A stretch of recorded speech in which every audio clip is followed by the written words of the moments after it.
Well, hello there again, my friends.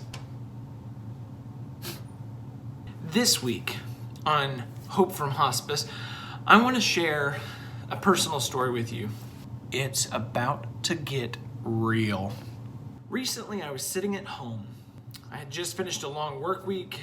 There had been some family things that came up that I was dealing with as well. And I was just utterly exhausted. And I was sitting on the couch, trying to rest, cat nap a little bit, just stop, breathe, recenter myself. I made the foolish mistake of picking up my phone and scrolling through social media. Idiot!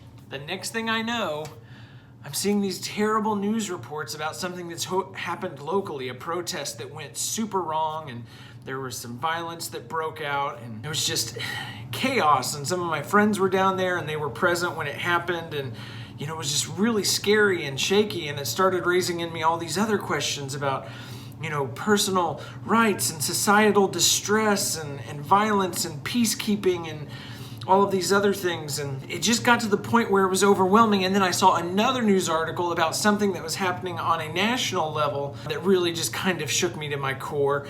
And here I was, exhausted, overwhelmed as it was, and then it just got flooded with this negative news and information and terrible things happening in the world.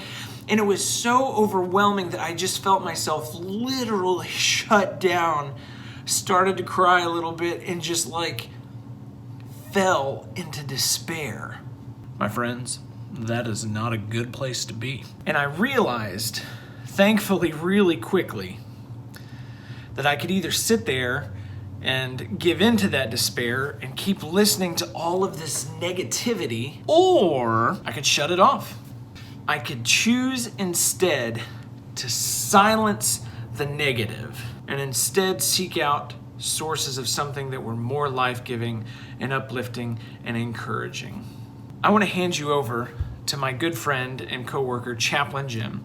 Chaplain Jim has been a chaplain with Heritage Hospice for several years now. He is one of the wisest, most grounded, chilled people I know, and he's here this week to offer us some encouragement. Anyone who's in the role of a caregiver today faces tremendous challenges, personally and as a caregiver. We hear a lot of bad news. Almost every minute of the day we're hearing something that's going wrong. None of us escape sorrow completely, and it's amplified by the negativity that is around us all the time. And yet, one reality is we know the power of one positive voice. It can drown out all the negativity if we're listening for it. You and I can become that voice if we don't allow our voices to be drowned out by the people we surround ourselves with. Be picky about the people you give the microphone to in your life. With all the negativity around us, it's a constant challenge to shine light into the darkness. So listen for those who remind you who you are becoming. And be one of those positive voices yourself.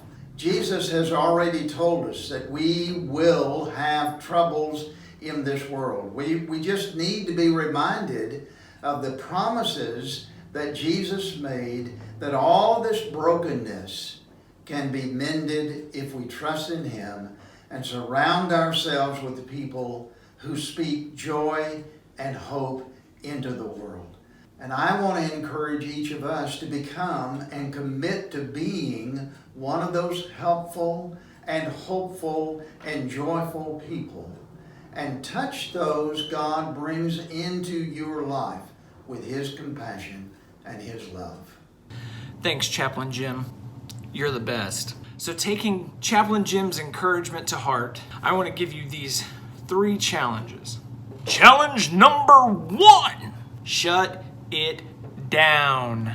Take those negative voices, whether it's taking a break from your social media, whether it's the news, whether it's the talk radio, whether it's that coworker that just seems to always be complaining and fretting and worrying about everything, whatever it may be, you have the choice and the power to shut those voices down in your life.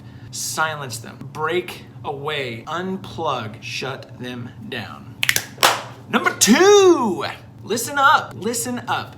Take the advice and the counsel of Chaplain Jim. Find the sources of encouragement, the positive voices. See the rose that's blooming. Listen to that child that's laughing. Listen to the birds that are singing in the trees. Celebrate that people are doing good in the world. Find people that will speak the truth and encouragement and love and blessing into your life and into the world, and listen to those voices.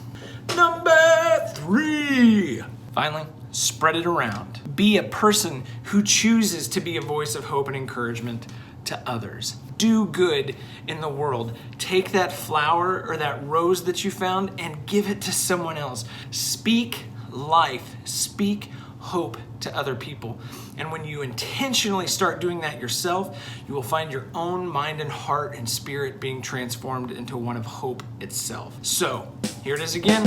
Shut it down, listen up, spread it round. Go out and speak hope into the world.